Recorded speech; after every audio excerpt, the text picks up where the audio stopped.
In this short film, I just like to explain how my work has developed over the years.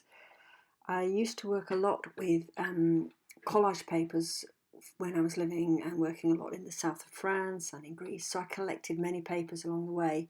And you can see how I've layered them up, and I've also worked with acrylics as well. There's some bits of photographs in here and many collected papers from the streets and from billboards and from packaging. And I used to enjoy using this to get the character of the place. And I became gradually more and more interested in more abstract shapes and zooming in on bits of pattern here.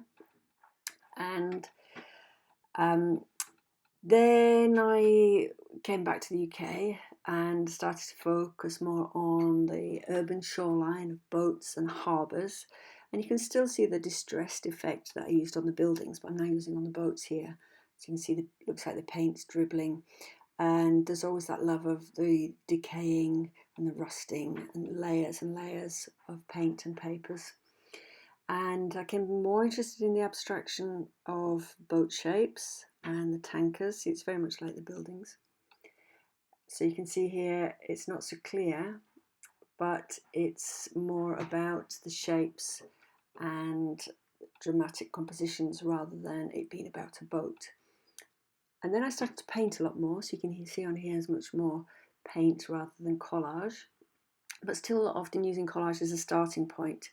Then it became quite abstract, really enjoying shapes here. And then this is the most recent work where you can see the boats coming through, you can see the influence of the buildings, and you can see my leaning towards more abstracted shapes and just really enjoying the papers and the paints and line. I always love line.